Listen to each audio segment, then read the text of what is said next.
ótima tarde a todos. Começamos agora a segunda edição do Agricultura BR ao vivo para todo o Brasil, nesta sexta-feira, dia 11 de junho. Para você que nos acompanha pelas antenas parabólicas, no sistema digital e analógico, também pela Claro e NET TV, Neo TV lá no Paraguai e aqui no Brasil também. Você também nos acompanha pela página do Canal do Boi no Facebook e as dezenas de páginas que levam a Agricultura BR. Obrigado a todos. Também estamos ao vivo a partir deste momento pela TV Imaculada, que leva o nosso programa em sinal aberto para todo o estado de Mato Grosso do Sul. São os destaques de hoje aqui do Agricultura BR, que começa falando o programa de hoje sobre boi gordo. E olha, firmeza para o mercado físico brasileiro, temos ali uma estrutura muito importante em relação à oferta e demanda, ainda que tenha tido uma certa melhora na oferta, as expectativas para os negócios com boi continuam muito boas. Vamos acompanhar agora como é que vem as posições negociadas no mercado futuro brasileiro. Temos hoje um dia de recuo nas duas posições de mais curto prazo. Julho a R$ 325, arroba, queda de 0,75%. Agosto, R$ 325,55, arroba, queda de 0,37%. Temos alta na posição de setembro, com elevação de 0,91% a R$ 331, arroba, enquanto que novembro, hoje, perdendo 0,51% a R$ 329,70, arroba.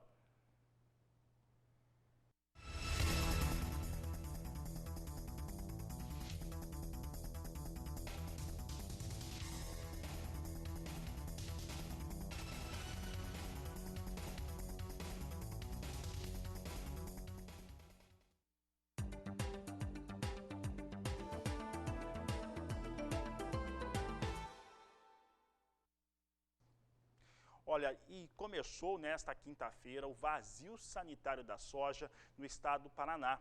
Na próxima semana, outros estados importantes para a produção da oleaginosa também entram nesse período onde não se pode ter soja viva, soja sobre as áreas de cultivo. São 90 dias no qual o vazio ocorre. Você vai saber agora como é que está sendo feito esse trabalho no estado do Paraná na reportagem de Mauro Andrade. Dia 10 de junho teve início o vazio sanitário da soja aqui no Paraná, que é um manejo importante para reduzir os prejuízos causados pelo fungo da ferrugem asiática. A doutora Claudine Seixas, pesquisadora da Embrapa Soja, nos fala sobre essa estratégia de manejo e as alterações que o Ministério da Agricultura editou para este ano. O Ministério da Agricultura, Pecuária e Abastecimento publicou uma portaria alterando a definição do que é o vazio sanitário. Anteriormente, nós tínhamos que o vazio sanitário era um período de pelo menos 60 dias sem plantas vivas de soja no campo. Agora, o vazio sanitário é um período de pelo menos 90 dias sem plantas vivas de soja no campo. O objetivo desse período de vazio sanitário, quer dizer, um período em que a gente não deve ter plantas vivas de soja no campo, é para atrasar a ocorrência da ferrugem asiática na safra principal de soja.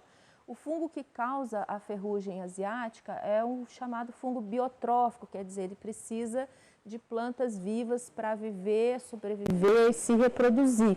Então, quando a gente elimina a soja nesse período, a gente diminui a quantidade desse fungo no ambiente e assim, quando entra a safra, nós temos uma possibilidade maior de atrasar a ocorrência da doença na safra. E assim, o risco é menor de perda de produtividade e também isso pode proporcionar a possibilidade de reduzir o número de aplicações de fungicidas, reduzindo assim também o custo de produção. De Londrina, no Paraná, Mauro Andrade.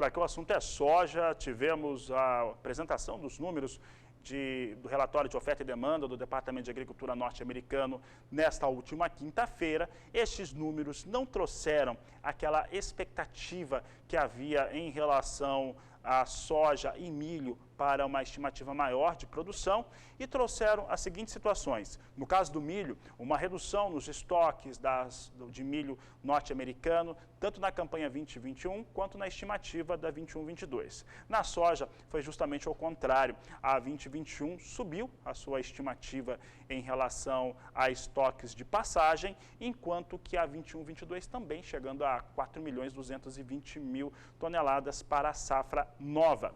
De início, e nós trazíamos ao vivo aqui no Agricultura BR a situação, né, a apresentação dos números e a reação de Chicago, de início foi neutra, mas depois tivemos ali alguma situação, fechamento de mercado nas duas posições de mais curto prazo em queda. Vamos ver agora como é que vêm as posições negociadas em Chicago. Em relação a fatores climáticos, não mudou muita coisa nas previsões norte-americanas e hoje nós temos uma forte queda na posição de julho. Posição de julho agora perde mais de 2%, vindo para 15 dólares, 10 centes mais 2 o bushel. Agosto, 14 dólares, 84 centes mais 2 o bushel, perde bastante. Setembro também, 14 dólares, 47 centes mais 2. E a posição de novembro, 14 dólares, 40 centes mais 6. São os negócios que eu destaco agora, como soja na Bolsa de Chicago. Veja comigo agora como é que vem o dólar comercial. Nós temos aqui a moeda norte-americana hoje com forte alta de 1,24% a R$ 5,12 mais 9. São os negócios que eu destaco agora com o dólar aqui no Brasil. O dólar volta a operar acima de R$ 5,10 e quem vai responder o motivo dessa elevação para a moeda norte-americana é Walter Pulga Júnior, que conversa conosco agora ao vivo. Pulga, dólar subindo, como é que o mercado está reagindo neste momento? Boa tarde, seja bem-vindo. Boa tarde a você, boa tarde a todos. Olha, neste momento, né, o mercado trabalha muito rápido, viu, Fabiano? A R$ 5,13, o dólar tem alta agora de 1,28%. E por que isso ocorre? Bom, segundo Fernando Bergalo, que é diretor de câmbio da FB Capital, o patamar relativamente mais baixo para o dólar, na faixa de 5,5, acaba atraindo compradores. Caindo para o patamar de 5,5, ele disse, o dólar segue chamando compradores no mercado e isso faz com que haja uma alta. Portanto, assim que o dólar tocou aquela faixa de 5,5, acabou atraindo compradores. Neste momento, a R$ 5,13 mais 20, a alta já é de 1,31%. Agora, por que isso ocorre? Porque ainda há alguma preocupação com a inflação, não só no Brasil, como também nos Estados Unidos. Há uma recuperação econômica evidente nas atividades comerciais, industriais em todo o mundo. Há também aqui no Brasil uma retomada da atividade econômica. São boas notícias, no entanto, há uma preocupação decorrente dessa retomada, Fabiano. Ou seja, nós teremos aí uma alta generalizada de preços. E essa alta vai resultar num aumento da inflação. Ou seja, nós já atravessamos este ano com 8% de inflação e a preocupação continua aqui e nos Estados Unidos. Em outros países não é muito diferente, a tendência é de uma inflação. Isso traz preocupação para o mercado. Quando há preocupação para quem opera no mercado, a corrida é para os ativos que são, vamos dizer, mais acessíveis, né, e fáceis para resguardar o seu dinheiro. Há uma corrida para o dólar. O dólar chegou a 5,5, comprador procurou o dólar e o dólar já voltou para a faixa de 5,13. É natural que ocorra isso no mercado, mas estamos ainda seguros de que não voltaremos rapidamente, pelo menos não há expectativa a 5,20 e 5,30. O produtor, no entanto, deve ficar de olho no que está ocorrendo para tomar decisão com, vamos dizer assim, pouco mais de tranquilidade e poder melhor planejar o seu negócio. Agora, Fabiano, uma outra notícia importante. Hoje o presidente Jair Bolsonaro sancionou o projeto daquele crédito suplementar que foi aprovado lá atrás, na semana passada, pelo Congresso Nacional. A proposta agora foi convertida em lei e destina 19 bilhões e 700 milhões de reais para o caixa do governo. Desses 19 bilhões e 700 milhões, 3 bilhões e 680 milhões são para operações no agronegócio. Isso, lógico, abre espaço para que a ministra Tereza Cristina possa elaborar o Plano Safra 2021-2022 e para a retomada dessas operações subsidiadas pelo governo, né, do Plano Safra passado, de 2020 e 2021. Vale lembrar, né, essas operações foram suspensas no início de maio devido ao corte no orçamento do governo. Bom, a ministra não para por aí. A ministra Tereza Cristina tenta com o Ministério da Economia a liberação de mais 15 bilhões de reais. O orçamento atual é de 11 bilhões e meio. Agora, sem esse aporte extra para chegar a 15 bilhões de reais, os técnicos do Ministério avaliam que será preciso aí aumentar as taxas de juros dos créditos de linhas controladas, ou seja, o Plano Safra teria aí um juro mais alto, né? Bom, resumindo, desses 3 bilhões e 680 milhões que já foram sancionados pelo presidente Jair Bolsonaro hoje, 1 bilhão e 600 são para subvenção de operações de investimentos, 1 bilhão e 350 para apoiar operações do Programa de Agricultura Familiar, o PRONAF, e outros 500 milhões para contratos de custeio de safra. Bom, ainda não é dinheiro suficiente, segundo técnicos do Ministério, mas a situação é bem melhor e já se espera para o próximo dia 22 o anúncio do Plano Safra. É com você, Fabiano. Tá certo, Pulga. Obrigado pela participação. Um grande abraço a você e a toda a equipe do Canal do Boi aí em São Paulo. Por aqui o Agricultura BR segue e agora nós trazemos o destaque para a soja negociada nos portos. Você vai ver aqui soja negociada com valores mais baixos. Nós temos aqui soja para entrega em junho, Portos de Santos e Paranaguá, a R$ 168 a saca de 60 quilos, é o valor de referência hoje para a soja, portanto, recuando muito soja no dia de hoje, aí efeitos aí diretos das negociações com soja em Chicago e também, de certo modo, o dólar, apesar da alta, ainda não está trazendo uma influência tão positiva assim para os negócios com a oleaginosa. Olha, a Agricultura BR vai para o intervalo comercial. Daqui a pouco nós vamos voltar.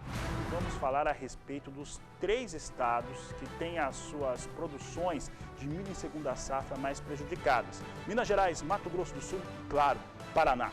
Aproveite para entrar em contato conosco através do WhatsApp e mandar a sua pergunta, foto, vídeo no 67 991733737. Eu vou para o intervalo e volto já. E o assunto aqui no Agricultura BR, a partir de agora, é milho, a produção em segunda safra. E se falamos de milho na segunda safra brasileira, é impossível não falar sobre as questões das chuvas ou falta delas naquele momento que foi primordial para o desenvolvimento das lavouras. E é por isso que nós vamos conversar agora com o Felipe Reis, analista da Gelsis, que conversa conosco ao vivo pela internet. Felipe, obrigado por estar conosco mais uma vez aqui no Agricultura BR, no Canal do Boi. E essa questão das chuvas, Felipe, a falta delas foi determinante para os índices de produtividade. Nós acompanhávamos nesta última quinta-feira os números da Conab. Finalmente a Conab começa a enxergar aquilo que o mercado, que a própria Gelsis já fala há bastante tempo, uns 90 dias pelo menos, de que a produtividade seria menor por conta dos efeitos climáticos. Como é que você avalia esse momento que nós temos para o desenvolvimento das lavouras de milho, frente às questões de chuvas, que agora voltaram, mas um pouco tarde? Boa tarde, Felipe. Seja bem-vindo. Boa tarde, Fabiano. Primeiramente, é sempre um prazer participar do Agricultura BR. Nós somos um parceiro de tanto tempo. Bom, vamos lá. As chuvas, como você disse, a falta das chuvas aí durante abril e maio foram determinantes para que houvesse uma quebra, uma forte redução da produtividade das lavouras de milho segunda safra, principalmente aí Paraná, norte do Paraná, né, norte e oeste do Paraná, que são importantes regiões produtoras do estado, Mato Grosso do Sul, a região ali sudeste do estado, e também afetou de maneira intensa o Triângulo Mineiro e também Minas Gerais e São Paulo, desculpe. Mato Grosso, por outro lado, teve um pouquinho mais de chuvas, né, um pouquinho mais dentro da média, embora o volume mensal tenha ficado abaixo, mas quando a gente observa os dados, o balanço hídrico, a gente vê um forte déficit, de uma maneira geral, em toda a zona do milho safrinha, né? E, como você disse, agora a Conab trouxe uma forte redução, né, de 10 milhões aí de toneladas, veio para abaixo dos 100 milhões de toneladas, assim como o USDA, né? O USDA está em torno de 98,5 milhões de toneladas. A nossa estimativa aqui está um pouquinho abaixo de 94, né? Então, a gente observa a produção do milho safrinha entre 90 e 95, né? A nossa estimativa atualmente está em 93,75 e ainda pode haver reduções. A expectativa é de que a Conab ainda traga uma nova redução no próximo relatório devido às condições de seca na maioria das regiões. Paraná e Mato Grosso do Sul teve um pouco de chuvas no final de maio, início de junho, mas tarde demais para que houvesse uma recuperação das lavouras. Felipe, em relação a essa questão da recuperação das lavouras, nós temos até algumas informações, principalmente no Paraná, na nossa equipe de reportagem, de uma espécie de replantio, diria assim, mas não de milho, mas de cultivo, semeadura de trigo sobre áreas de milho que realmente não funcionaram, né? Não deu certo por conta do fator climático. E quando a gente fala do Paraná, a gente lembra que Paraná, que é tradicionalmente o segundo maior produtor de milho do Brasil, o segundo maior produtor de grãos no geral, mas ele é o estado mais afetado, seguido por Mato Grosso do Sul e Minas Gerais. Especificamente nesses 3 estados que sofreram mais com as questões climáticas, como que fica a análise da GeoSys? Vamos lá, vamos começar com o Paraná primeiro, onde essas chuvas, se por um lado elas chegaram tarde demais para salvar a produção de milho nessa safrinha, por outro lado, a gente observa uma recuperação, um aumento da umidade do solo, e aí já pensando para produção de trigo, nós temos uma condição melhor do que para o ciclo da safrinha, do milho safrinha, né? Então, por enquanto, essas chuvas têm colaborado, pelo menos, com a produção de trigo, já pensando um pouquinho mais para frente. Agora, para o milho, realmente já começamos a colheita em algumas regiões do Brasil, como no Mato Grosso. A nossa estimativa para o Paraná, por exemplo, ela está abaixo de 9 milhões de toneladas, tá? Ela está em 8,5 milhões de toneladas. Mato Grosso do Sul abaixo de 7 milhões de toneladas e Minas Gerais abaixo de 2 milhões de toneladas. Então, essas reduções nós fizemos no final da última semana e é possível que a gente faça novas reduções de acordo com os feedbacks vindo dos campos nos próximos dias, né? Porque até o momento o feedback que nós tivemos, por exemplo, em Mato Grosso, na região Nordeste, é onde se esperava aproximadamente 120 sacas, o pessoal está colhendo abaixo de 100 sacas, em torno de 95 sacas, e é o estado que teve uma condição um pouco melhor do que o Paraná. Mas espera-se que a produção do Paraná tenha uma forte quebra de safra, a pior dos últimos anos. Só para você ter uma ideia, a produtividade deve ser a mais baixa, pelo menos desde 2010. Isso já mostra o quanto foi desafiador esse ano. Do lado positivo, nós temos uma recuperação da umidade do solo para o trigo. Felipe, em relação ao que esperar a partir de agora. Primeira questão, quando eu comecei falando aqui a respeito de milho, eu falava sobre essa sensibilização em torno da nova estimativa oficial no país, que para muitos ainda é muito alta para a segunda safra.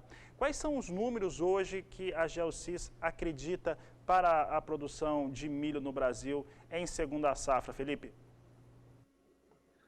Para a segunda safra, nós estamos abaixo de 70 milhões de toneladas, né? A Conab aí está um pouquinho acima ainda, em torno de 71,7 milhões, se não me engano, né?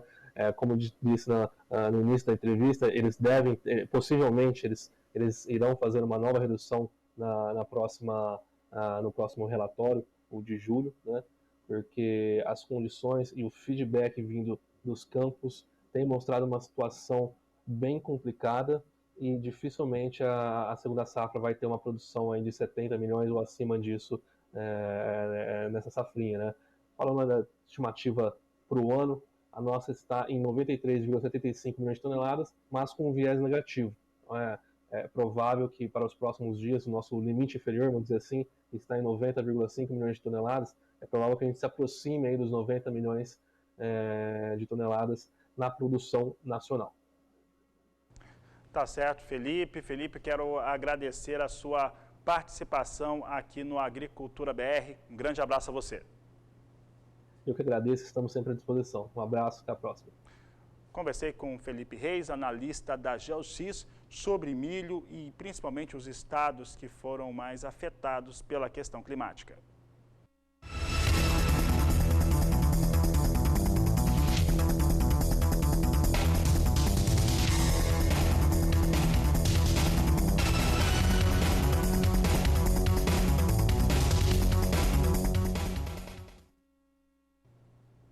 O assunto segue sendo milho, agora vamos trazer milho negociado na Bolsa de Chicago. Eu ressalto, não houve aquela estimativa que se tinha, ou expectativa sobre a estimativa do Departamento de Agricultura norte-americano em relação ao seu relatório de oferta e demanda, no qual se dizia que haveria uma elevação nas estimativas de produção de soja e de milho, não se confirmou.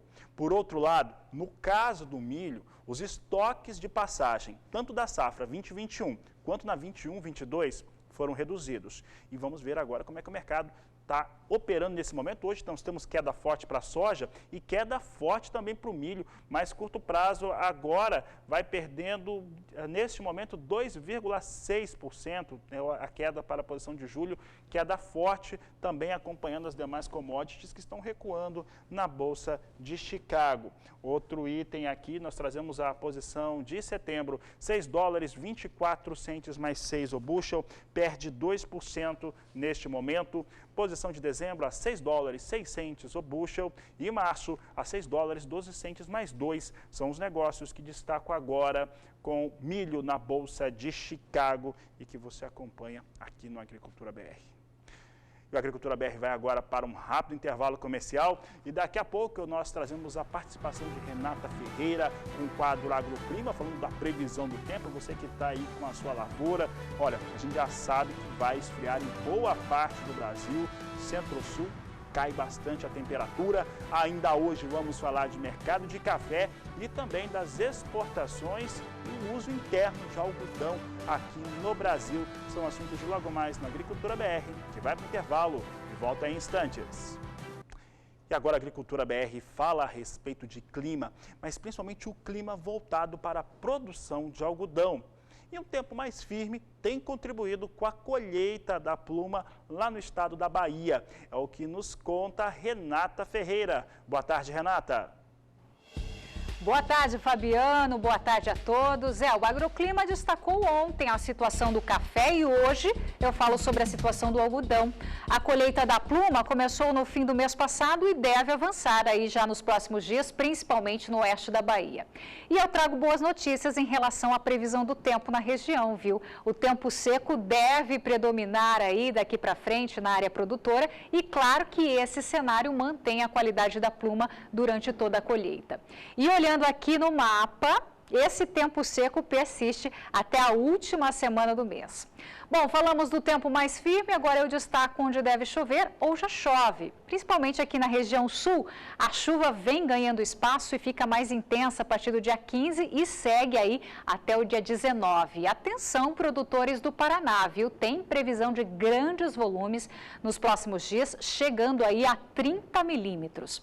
Agora, para você do centro-oeste do país, nos próximos 5 dias, chove em forma de pancadas isoladas em Mato Grosso do Sul. E já na próxima semana, essa chuva aí deve ser ainda mais expressiva, com acumulados que podem passar de 15 milímetros no estado sul-mato-grossense. No sudeste, o destaque é para o estado de São Paulo, que ainda recebe chuva nesses próximos 5 dias e no período entre 15 e 19 de junho, a quantidade de água deve ser ainda maior. No norte, nada muda no decorrer dos próximos 15 dias. O tempo segue seco e quente em Tocantins, Rondônia e também no sul do Pará. E no restante dos estados, a chuva não para. É com você, Fabiano. Obrigado, Renata. E olha só, por aqui a gente vai continuar falando de algodão, porque o Departamento de Agricultura dos Estados Unidos reduziu a estimativa de estoque de passagem da safra norte-americana. Esse é um ponto. O outro é que a Conab, em seu 9º levantamento de safra, trouxe a perspectiva de uma produção de 2.342.000 toneladas da pluma, um número 22% inferior àquele que foi apresentado na última campanha. Os dados, de acordo com muita gente, já foram precificados pelo mercado, que eles já vinham sendo levantados mensalmente. Entretanto, podem haver novas altas e este é o assunto agora de Sara Kirchhoff nesta entrevista com Eduardo Santiago, corretor do mercado de algodão. A conversa com o Eduardo Santiago, da Santiago Cotton, que fala conosco de Belo Horizonte, Minas Gerais, para comentar então sobre essas projeções aí, tanto do USDA como também da Conab aqui no Brasil. Eduardo, seja bem-vindo ao canal do Boi. Eu queria que você falasse então sobre essas projeções de redução nos estoques de passagem internos e também externos. Bem-vindo mais uma vez. Obrigado, Sara. Obrigado ao canal do Boi. Um olá geral a todos aí que estão nos assistindo. Realmente a demanda puxou um pouco, tanto no Brasil quanto lá fora, prevê-se uma redução, uma vez que o consumo está puxando um pouquinho, a produção não está acompanhando. Então, a gente imagina, e o USDA está mostrando isso, que os estoques finais são reduzidos e isso puxa o preço um pouco para cima. O preço está mais altista, nós somos altistas nesse momento. Eu ia te perguntar exatamente sobre isso, né? Se essas reduções elas já estão precificadas no mercado do algodão ou se deve haver um cenário de alta ainda mais para frente no médio prazo? Esses últimos relatórios do USDA, eles já estão de certa forma precificados, tanto é que os movimentos não estão grandes e tem alguma linha de resistência ainda tentando impedir essa alta, mas a gente acha que ainda tem espaço para subir, e especialmente porque essa situação climática nos Estados Unidos ainda não está muito definida, e as questões de China com a Austrália, as questões políticas entre esses dois países, também interferiu nesse comércio dos dois países e a questão puxando o preço de alguma maneira para cima. Eduardo, e aqui internamente para a próxima safra, há também a perspectiva de redução na área plantada da Bahia, né, que é um estado importante na produção de algodão nacional. E isso com certeza ainda vai elevar os preços num longo prazo, né, vamos dizer. Sim. É interessante essa questão que você abordou agora sobre a safra que está começando agora. Em Minas Gerais até já começa a colher, já começou a entregar algodão novo já, São Paulo também. Essa questão é o seguinte, a seca atingiu todo o centro-oeste e prevendo, a gente tinha uma previsão de uma redução de produção grande, de produtividade e talvez até de qualidade. Mas essa semana houve uma redução, uma reunião entre os agrônomos brasileiros e chegou-se à conclusão que essa produção não vai cair tanto. Vai cair por causa da área reduzida, mas a produtividade não deve ser atingida, que eu acho que os agrônomos conseguiram atuar em tempo de impedir uma queda de produção com a tecnologia que eles têm hoje. Acredita-se que a qualidade também não será afetada.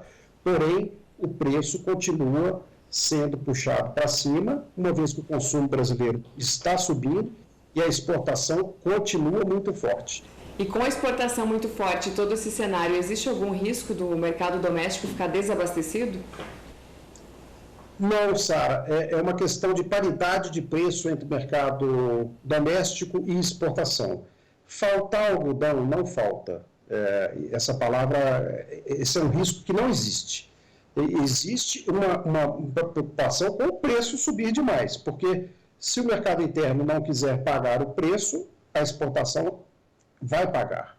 Então, a paridade de exportação vai puxar o preço para cima, seguramente. O câmbio é que vai ser determinante, e ele vem caindo, né? Então, a gente não queria falar sobre câmbio, que aí é arriscar demais. Com certeza. Eduardo, agora para finalizar, o mercado do algodão, ele se protege muito bem, né? Com as compras, com entregas aí a longo prazo. Inclusive aqui na Bolsa Brasileira de Mercadorias já tem negócios com algodão com entrega lá para 2023. E uma dessas negociações foi feita aí pela própria Santiago Cotton, né? Como que funciona isso e como que você enxerga essa forma de operar no mercado do algodão hoje aqui no Brasil? Veja, os grandes grupos, os grandes produtores, eles já vão se protegendo e fazendo a antecipação de todo o planejamento deles. Com isso, eles têm que tomar posições antecipadas. Então, de fato, os preços, aparentemente, para 2023, não são tão convidativos, mas na medida que ele trava a venda, ele trava a compra do lado de cá e ele se protege e já faz um planejamento a longo prazo maior, mais tranquilo e com que ele pode trabalhar com mais calma todos esses elementos depois. Então, realmente, assim, apesar de ser um base menor do que 22, do que 21, mas os negócios já estão acontecendo, ainda num volume pequeno. Nós temos na BBL hoje 9 mil toneladas registradas apenas, mas já é o início, o pontapé, que já tem um mês e pouco a gente fez esse negócio, os nossos colegas também fizeram, então a coisa está começando a andar, tá? É uma segurança, né, Eduardo? Mais uma vez, sim. Muito obrigada pela sua participação aqui conosco, um prazer falar com você. Muito obrigado a todos do canal do Boi e pela oportunidade, mais uma vez, renovada aqui conosco. Um grande abraço. Para você. Ficamos por aqui, então. De São Paulo, Sara Kirchhoff.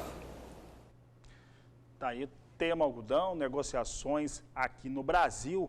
E olha, a gente vai continuar falando desse assunto, nós vamos para o intervalo, mas na sequência nós vamos conversar com o presidente da Abrapa, Associação Brasileira dos Produtores de Algodão, Júlio César Busato, já está conosco, está esperando aqui na internet para entrar aqui na Agricultura BR, portanto, fique com a gente, assunto daqui a pouco, exportações de algodão no mês de maio. Nós vamos para o intervalo e voltamos já.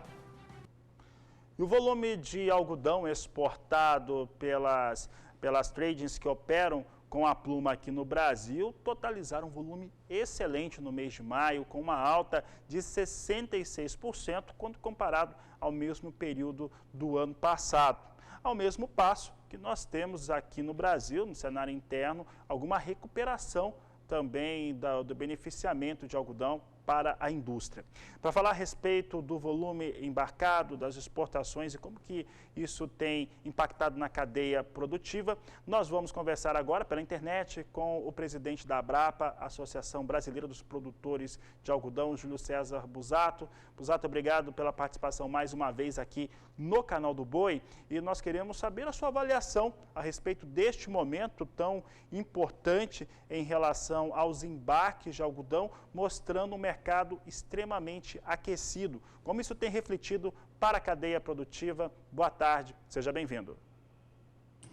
Boa tarde, Fabiano. Boa tarde a todos que estão nos assistindo no canal do Boi. Olha, realmente nós não esperávamos que houvesse uma recuperação tão rápida no mercado e no consumo de algodão.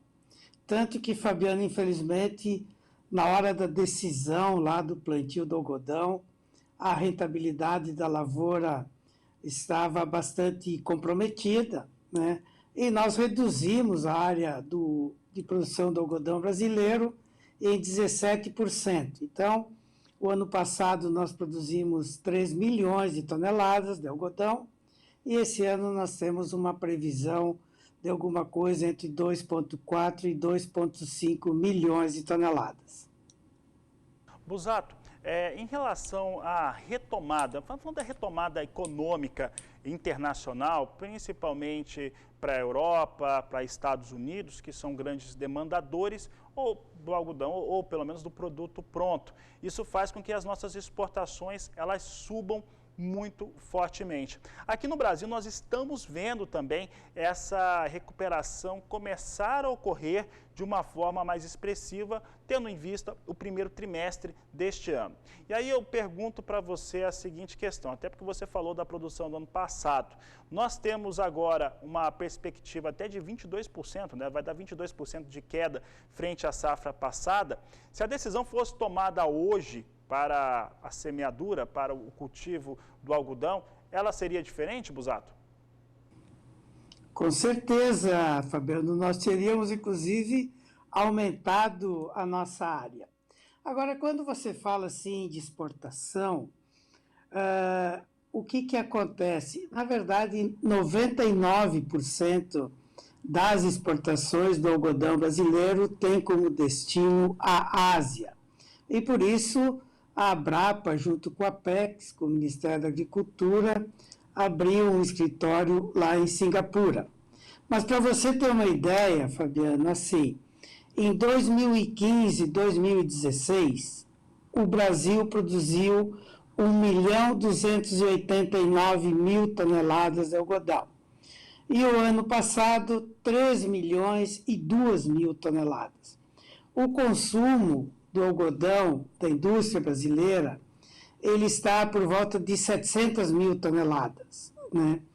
Então, tudo que nós produzirmos a mais do que 700 mil toneladas, obrigatoriamente tem que ser exportado.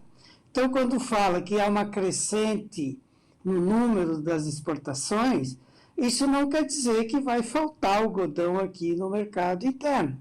Quer dizer que nós estamos exportando o excedente do que é utilizado aqui pela indústria brasileira. Até para o produtor rural, aquele que talvez não atue com algodão, mas que atua com soja, com milho, nós sempre pensamos e olhamos para a paridade do dólar. Essa paridade do dólar faz com que a soja tenha valores muito atraentes, claro que para a exportação acaba determinando o preço interno, e o milho, de certo modo, também. Entretanto, no caso do milho, nós estávamos com uma perspectiva que a Conab ainda mantém, de 35 milhões de toneladas de milho, usando como exemplo para a exportação, mas que vamos acreditando aqui, os analistas acreditam que vai chegar a 25 milhões por conta desse mercado interno, mas com um preço mais elevado. Esse momento que nós temos de uma paridade interessante também por o algodão, contribui para preços melhores, evidentemente, aqui do algodão no Brasil e não prejudica abastecimento. Seria esse o resumo desta questão em relação aos embarques, Busato? Mais ou menos, vou dizer assim. Na verdade, a precificação do algodão não é os produtores que fazem. É a Bolsa de Nova York, mais o basis que o Eduardo estava falando antes, né? Então, o que acontece? Hoje, realmente, o consumo de algodão no mundo, Fabiano, ele passou para 26,4 milhões de toneladas. Então, o consumo tem aumentado muito, mesmo em relação aos anos anteriores, antes da pandemia. E isso é muito bom, parece que as pessoas se deram conta de que é melhor usar uma roupa mais confortável, de uma fibra natural, biodegradável e uma fibra que tem sustentabilidade. Eu acho que esse mercado deve crescer cada vez mais. E o Brasil tem uma grande aptidão para produzir algodão. Para você ter uma ideia, 65% do algodão hoje produzido no Brasil é algodão de segunda safra, ou seja, planta a soja, colhe a soja e imediatamente planta o algodão. E a tecnologia que foi desenvolvida pelos agricultores em parcerias com a Embrapa, com as universidades, nos dá hoje a maior produtividade de algodão não irrigado do mundo, né? Então, existe uma grande oportunidade para o algodão brasileiro. Tá certo, Júlio César Busato, quero agradecer a sua participação aqui no Agricultura BR. Um grande abraço a você. Um grande abraço a todos. Bom, e a gente segue falando de algodão, a gente está falando um pouco mais de algodão aqui no Agricultura BR. Tivemos o ponto de vista agora da produção e agora vamos saber um pouco a respeito da indústria. Vamos saber com o Fernando Pimentel, ele que está à frente da ABIT, o presidente da ABIT, que é a Associação Brasileira da Indústria Têxtil, vai conversar conosco também a respeito do mesmo tema. Pimentel, obrigado pela participação aqui no Agricultura BR, no canal do Boi, e nós estávamos ouvindo agora, conversando com o Júlio César Busato, da Abrapa, e ele falava a respeito, conversávamos a respeito das exportações mais elevadas, né, uma alta em maio de 66% e uma redução para a produção brasileira nesse ano de 22%, de acordo com a Conab, no seu 9º levantamento de safra. Como é que isso tem impactado a indústria? Boa tarde, seja bem-vindo. Boa tarde, muito obrigado pela oportunidade, pelo convite. Bom, sem dúvida nenhuma, nós estamos saindo de uma safra 19-20 de cerca de 3 milhões de toneladas para 2 milhões e 400 mil de exportações e estamos entrando numa safra de 2 milhões e 400 mil e, dependendo do volume de exportações, a pressão no mercado vai ser brutal.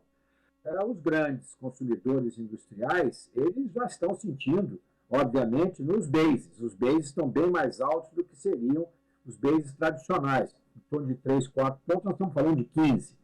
E os grandes também, de um modo geral, trabalham com contratos a prazo mais longo, com as tradings, na maior parte, eventualmente com produtores, mas os pequenos e médios produtores, esses operam mais no mercado spot. Isso é um risco que nós vamos ter pela frente. Então, são duas questões que nós estamos avaliando, e ontem participamos de uma conversa bem ampla com a AMPA, quase que um pleonasmo, mas onde uma coisa é preço, e aí é mercado, a outra coisa é oferta. E isso está nos preocupando, sem dúvida nenhuma, pelo lado da oferta. O lado do preço só se sabe que ele é um fruto de Nova York, câmbio e o basis que vai ser aplicado. Esse basis provavelmente vai ficar alto. E isso vai impactar, como já impactou bastante esse ano, o custo industrial, que tem uma boa parte, ou melhor dizendo, mais de 70% dos custos industriais do têxtil, não estou falando da confecção diretamente, estão atrelados a custos em moeda estrangeira, o que levou esse ano, já desde o segundo semestre do ano passado, uma pressão muito grande sobre as indústrias. Então, estamos atentos, temos que conversar, temos uma boa relação com as entidades, as empresas também se conectam muito fortemente com seus fornecedores, mas é um assunto que nós vamos ter que resolver a várias mãos, porque a indústria brasileira ainda é o maior consumidor do algodão brasileiro, e certamente o será por muitos e muitos anos. Nós temos uma meta de voltar a 1 milhão de toneladas ano, provavelmente nos próximos 5, 6 anos, dependendo, evidentemente, da situação e do crescimento da economia brasileira. Agora, toda vez que existem problemas de abastecimento ou de descolamento de preço, sempre há a troca de fibras ou misturas diferentes para tentar minimizar os impactos decorrentes de pressões de custos como nós já estamos vivendo.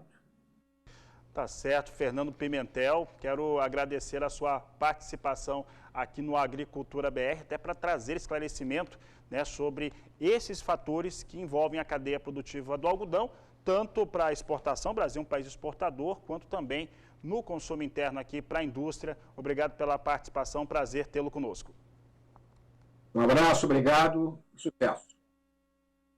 Tá certo, Fernando Pimentel, agradeço a sua participação aqui no Agricultura BR e nós vamos encerrando essa edição do Agricultura BR por aqui. Daqui a pouco, na sequência, nós vamos ter mais um grande evento, mais um grande leilão por aqui pelo Canal do Boi, então convido você a ficar conosco.